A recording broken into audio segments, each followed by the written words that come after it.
Hello everyone, I'm really excited to be here with you guys, reporting here from 12sec at this year's Besides event. My name is Ignatios, and today we want to talk to you about a challenge we had in one of our SDLC engagements with one of our partners for having to shift the penetration testing, which in our case was actually in an API-driven application, the API security testing earlier in the life cycle of a process, of the SDLC process. So we want to share with you our experience, what ideas we had, how we came up with a solution, and of course, since this is also ongoing for us and we're going to see how it's going to progress over the next couple months, we also want to hear your feedback and get the conversation going on what you do in your engagements in terms of processes, tools, and the like. So for anyone who doesn't know us, 12sec, we are a cybersecurity consultancy firm. We offer all kinds of consultancy services. You name it, we do it, from red teaming engagements, penetration tests, SDLC engagements, and the like. So moving on to the next slide, let me give you just a little bit of information so that you know who is talking to you. I'm a software engineer for 4 years, and I have been application security engineer for 7 months since I made this transition and joined 12sec. Since then, I have been involved in mainly SDLC engagement as well as some infrastructure configuration audits. And I am also a CSSLP credential holder and a cloud practitioner from Amazon, now starting my journey to the cloud security certification path. So let me give you like a little information about what we're going to see in the next slide so that you can have a clear map of what we're going to present to you. So I will talk a little bit about the engagement and the activities that we're running, the requirements that we're having, some architectural characteristics of the application at hand, which will be a source of input for us for the solution that we have to make and the factors that we have to consider in order to choose the right processes and tools to do the job effectively. So this is an SDLC engagement. We run all quite bunch of activities here. We run risk assessment.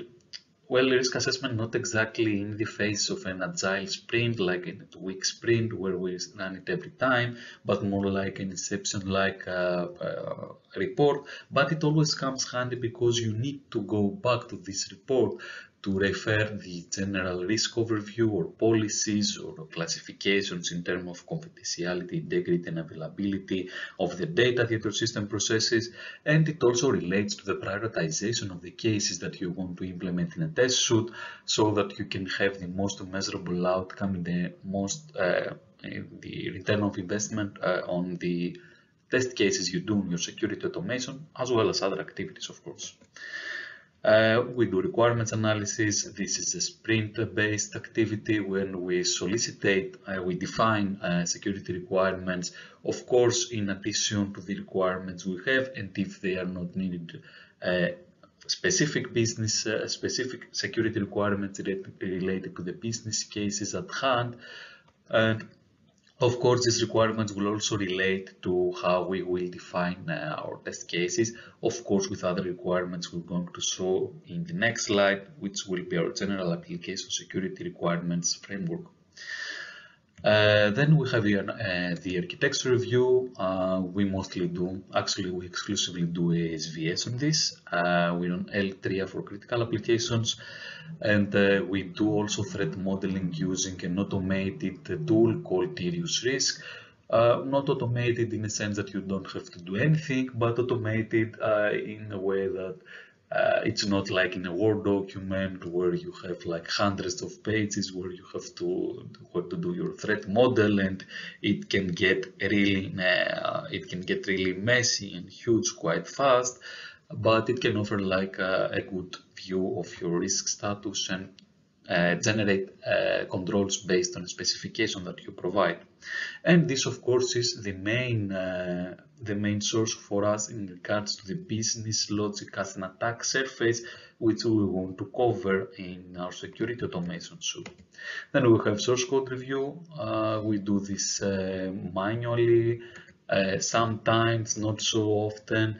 We have guidelines specific to the platform where we are testing. We're also using static analysis plus a specific set of rules which are signature based, of course, to identify vulnerabilities in the code as soon as the developer writes the code. And we also have composition analysis for our third-party libraries. Then moving on, after the normal tests are run, we also run a dynamic application security testing tool. We run ZAP to identify common vulnerabilities or web application misconfigurations. We do this. It has come out handy from time to time, though now it's where the things are more mature and a lot of security controls have been implemented. There is not so much to go on from this. But this also is the main reason where we want to have is that does not cover the actual business logic we want to test on this application, which has a bunch of functionality areas with many different business flows consisting of multiple steps, integration with external system, and this really is the attack surface we want to cover. Moving on, we have the penetration testing, then infrastructure audits. Infrastructure audits are conducted against the cloud-based environments. Now the penetration testing is the only actual in the highest level of security assurance as a verification activity in terms of this attack surface we are trying to have covered earlier in the life cycle. It offers the best we can, it offers the best assurance as possible, but it's not conducted on a sprint basis, and that's what we want to tackle in our initiative to move this a little bit earlier in the life cycle so that we can leverage from this assurance the penetration testing only can provide. We also have the requirements. We have ASVS, we have specific chapters that are applicable to the problem we have at hand, and will actually be a mapping for the solution we chose, and the specific chapters in ASVS like secure file uploads, API architecture, access control, and others as well.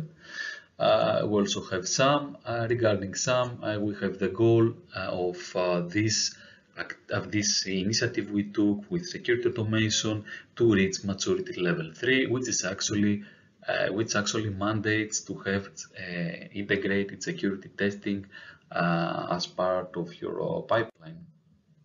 So, moving on to the architecture, we are basically running a single page. This is about a single page application running an Angular frontend. We have a couple REST APIs implemented in Java in the backend. For our authentication architecture, we use OpenIDs, the standard flows of the OpenID of the auth specification. For our authorization architecture, we mainly, like in the high level, we have a role-based access control consisting of multiple roles and hundreds of permissions for different functionality areas. And we also have function level access control, implementing authorization checks at the function level, trying to mitigate violations that could occur if we were only taking the role into account in such cases. And our accountability architecture, which is often overlooked, we want to highlight it, and because it's important from a compliance point of view, having to log the right stuff with the right way, taking care of the privacy of what you log, and of course the sensitivity of the data you log, and keeping an audit trail and keeping people accountable for what they do in case of a forensic investigation or whatnot. and be able to cover this and provide the information that will be needed in those circumstances. So, going to the problem at hand, the first problem we had is regarding our sourcing. And when I say sourcing, I basically mean how we're going to source our test cases. I mean what will be our source input for defining those cases. So we had a couple options here. The first one was to crawl the application. I mean, I have like a tool like burp, intercept the traffic and give all this valuable information such tools can provide. And from there, based on the information that we get and the endpoint identification, begin writing cases. This would be really fast, although we do not like the fact that we have to consider the application behavior and the responses we got as the single source of truth for defining what was meant to be the correct thing to do, which we didn't like because something might have been implemented wrong. Now the other option was to do a source code review.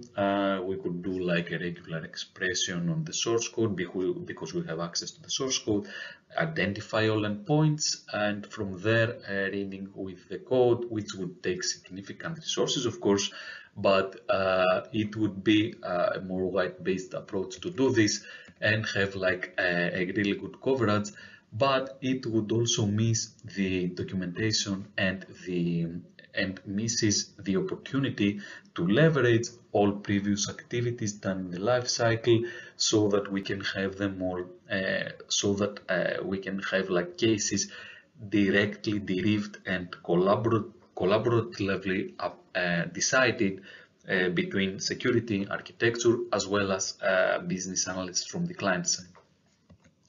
And of course, the other option, which seemed also more natural to do, is the documentation, which we already had in a way. I mean, not like always updated, not in a perfect state all the time, but the best possible place to really identify the business logic flows, which we are most interested in, because this is the attack surface that is most hit by the bad guys. We want to keep out is the business logic of our applications, and we wanted to really have this attack surface covered and documentation seemed like the best option.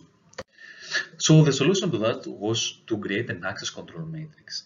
Now, an access control matrix we didn't have at the time, but we liked the value it offered us in terms of visibility, because we already have some of this information scattered all around in the user stories and use cases.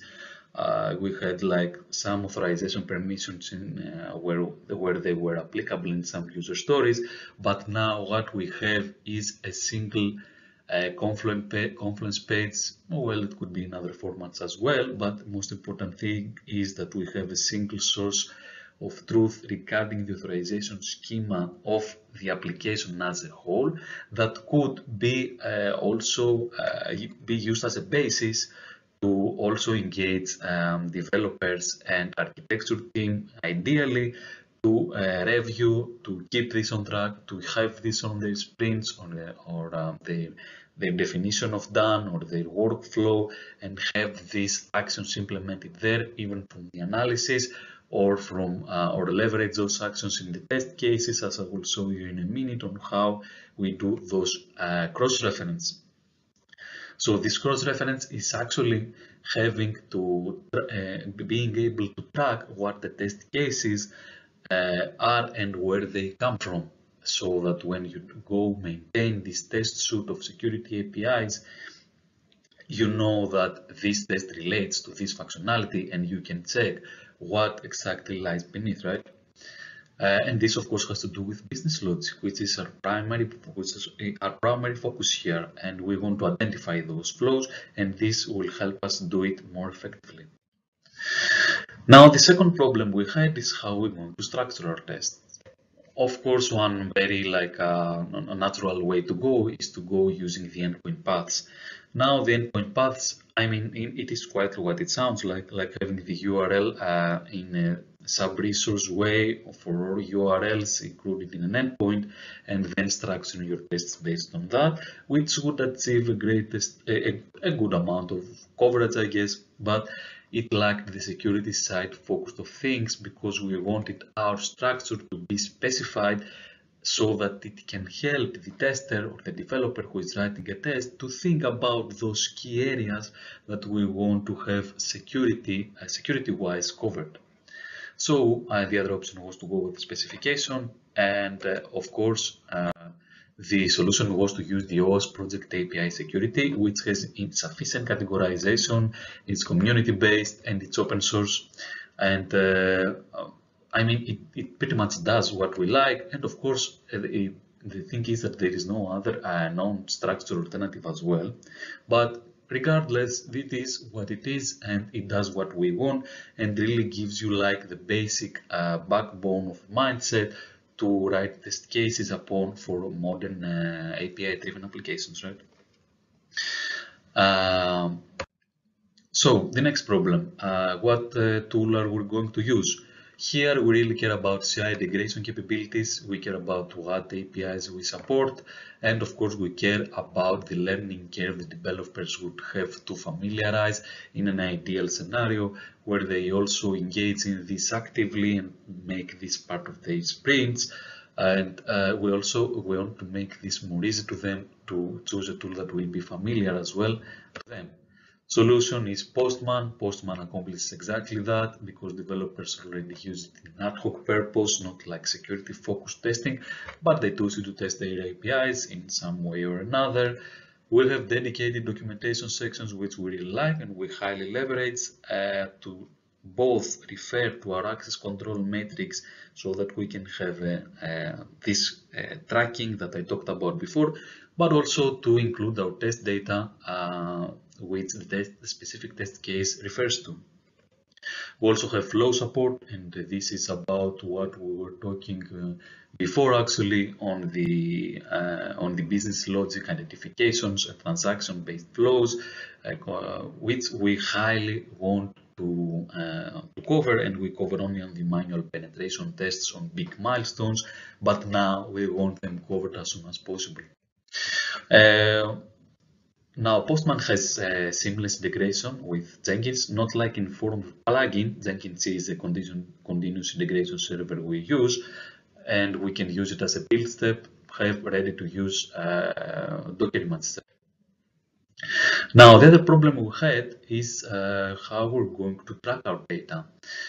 So for a test suite to run, you need a couple data. You have test data scripts being responsible to create all this data you need for a specific environment. We don't have the scripts at this point. We're in the process of creating them, but we had a couple options to do a Confluence page, which would be a nice choice because Confluence has this reviewing and history. We also could go like a more sophisticated to tackle issues that would come up in the future if this got big and wouldn't be so easy to scale in a Confluence page. But a test data management solution is not what we could suffice with right now. So we could go also with an all-time classic Excel sheet, which would be really fast to do. And this is what we chose in terms of being straightforward, in terms of being fast. And of course, we know that it won't scale, but we have this tracked, and we can start our way low and see how all this whole thing progresses. And what I want to really note about here is that even though you're using an Excel sheet, it's always important to keep the documentation. Documentation, guys, like really important, makes things so much more maintainable. Like even a simple sheet that I'm going to show you like in a little bit, you can have like a documentation tab where you document your columns, specify some common convention to use, and there you got it. You have something that can be more easy to write and maintain and assure some common format on this so you don't have discrepancies and inconsistencies. So thank you all for watching this here from 12sec. We wish you all the best, and moving on, we hope you found something useful out of this to do in your engagements, or give us some feedback regarding what you would like, what you think should be best in terms of approach, in terms of processes or tools. So moving on to the video, please.